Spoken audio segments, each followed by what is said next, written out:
యదా యదా హి ధర్మస్య గ్లానిర్భవతి భారతః అభ్యుత్థానమధర్మస్య తదాత్మానం సృజామ్యహం పరిత్రాణాయ సాధూనాం వినాశాయ చ దుష్కృతాం ధర్మ సంస్థాపనార్థాయ సంభవామి యుగే యుగే.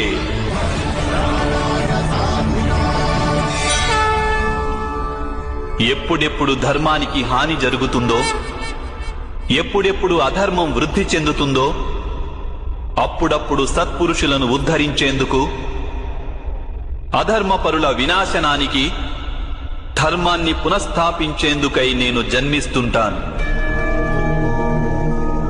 ఇది ప్రతి యుగంలోనూ జరుగుతూ వచ్చింది, అలాగే ఇక ముందు కూడా జరుగుతూనే ఉంటుంది. నమస్తే అండి.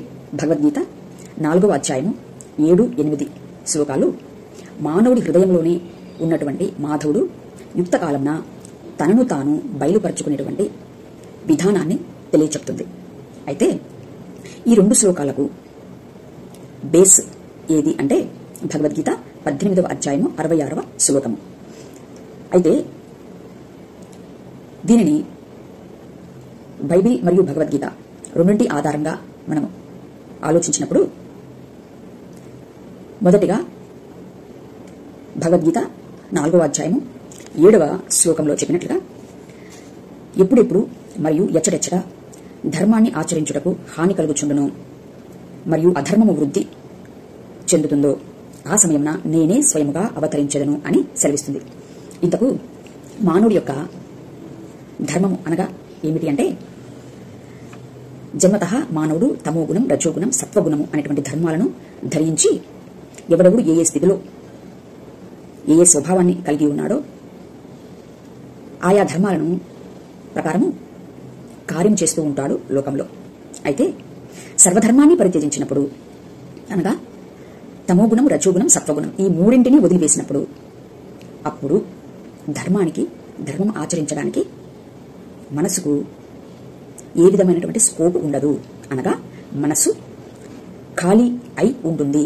అనగా మృత్యువులో నేను ఉండగలిగినప్పుడు అట్టి క్షణంలో అది ఆయన యొక్క శక్తి. ఈ మాటను తెలియచెప్పేదే 4వ అధ్యాయము 6వ శ్లోకం. అయ్యా, నీ యొక్క ఆంతరింగిక శక్తి చేత మాత్రమే నీవు నిన్ను కనుగొనగలవు అని సెలవిస్తుంది. ఈ ఆంతరింగిక శక్తి ఏమిటంటే 3 గుణాలను, 3 ధర్మాలను పరిత్యజించి ఖాళీలో ఉన్నటువంటి మనస్సే ఆయన యొక్క ఆంతరింగిక శక్తి. అయితే ఇట్టి స్థితిలో దుష్టుడు ఎవరు మానవుడికి అంటే మృత్యువులో మనస్సు ఉంది, మృత్యువులో తెలివి తప్పలేదు. కాబట్టి ఇక్కడ మృత్యువే దుష్టుడు. ఈ విషయాన్ని బైబిల్లో యెషయా గ్రంథం చెప్తుంది. అదే మాదిరిగా ఇర్మియా గ్రంథం కూడా చెప్తుంది. ఇర్మియాలో ఏ విధంగా ఉంటుంది అంటే దుష్టుల చేతిలో నుండి నిన్ను విడిపించదను, బలాత్కారుల చేతిలో నుండి నిన్ను విమోచించదను. అనగా మృత్యువులో ఉన్నటువంటి నన్ను ఏ విధంగా గజేంద్ర మోక్షంలో గజేంద్రుడిని దేవుడి యొక్క కృప విమోచింపగలిగిందో అట్టి క్షణం అది. అయితే మొదటగా ఈ మృత్యువును మనమల్ని మృత్యువుకు కొనుగోయేటటువంటి మృత్యువును బంధించకుండా దేవుడు తనను తాను వ్యక్తపరచుకోవడం జరగదు. ఆ పని నిమిత్తమే ఆయన వ్యక్తమవుతాడు వాస్తవానికి. దీనిని సెలవిస్తుంది భగవద్గీత 3వ అధ్యాయము 41వ శ్లోకము. గొప్ప పాప చిహ్నమైనటువంటి కామమును మొదటగా నువ్వు బంధించకుండా ఉంటే ఆ కామము నీలో ఉండేటువంటి ఈశ్వరుడిని లేదా జ్ఞానమును నాశనం చేస్తుంది. కనుక ఆత్మసాక్షాత్కారం అనేది కలగదు అని సెలవిస్తుంది. అనగా మొట్టమొదట మన లోపల పాప పురుషుడు బంధించబడాలి, కామ చిహ్నమైనటువంటి పాపము బంధించబడాలి. దీనినే బైబిల్ తెస్సలోనికలకు రాసినటువంటి 2వ పత్రికలో ఏ విధంగా సెలవిస్తుందంటే మొదట భ్రష్టత్వం సంభవించి నాశనపుత్రుడు అగు పాప పురుషుడు బయలుపరచబడితే గాని ఆ దినము రాదు. ఏ దినము అంటే భగవద్గీతలో 7వ అధ్యాయము 8వ భగవద్గీత 4వ అధ్యాయములో 7-8 శ్లోకాలు చెప్తున్నాయి కదా.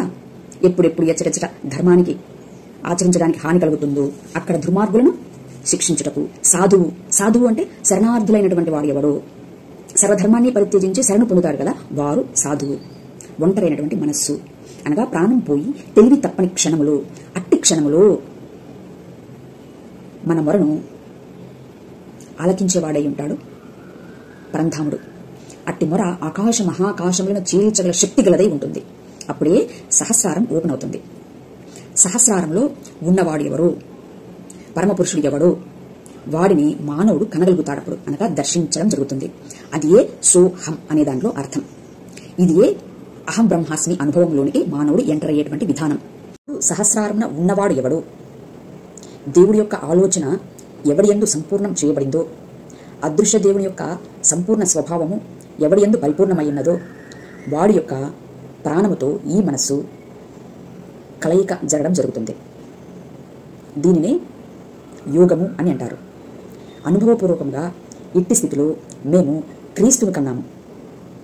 సత్ చిత్ కలయిక ద్వారా ఆనంద స్వరూపమైనటువంటి ప్రేమామూర్తిని క్రీస్తుగా కని క్రీస్తుని గురించి విచారణ చేసి ఈయన దేవుడి యొక్క నాభి నుంచి ఉద్భవించినటువంటి కుమారుడు, అనగా దేవుని యొక్క ఆలోచన అయ్యున్నాడు కనుక దేవుని యొక్క మర్మము క్రీస్తులో దాచబడి ఉంది అని క్రీస్తును కనుగొన్న వారమై క్రీస్తును ప్రకటిస్తున్నాము. దీనిని గురించే క్రీస్తు చెప్తాడు, మీరు దైవములని నేను చెప్పలేదా అని. ఇట్టి స్థితిలో, ఇట్టి అనుభవంలోకి మానవుడు వచ్చినప్పుడు తప్పకుండా ఈ శ్లోకాలు గాని, బైబిల్లో చెప్పినటువంటి క్రీస్తు యొక్క మాటలు గాని, పరిశుద్ధాత్మ శక్తి ద్వారా ప్రేరేపింపబడి రాసినటువంటి అపోస్తుల యొక్క బోధలు గాని అర్థమవుతాయి. కనుక సత్యాన్ని అన్వేషించే వాళ్ళు ఈ నా మాటలను అసూయ లేకుండా క్షుణ్ణంగా పరిశీలించగలరని మా మనవి. Thank you. నమస్తే.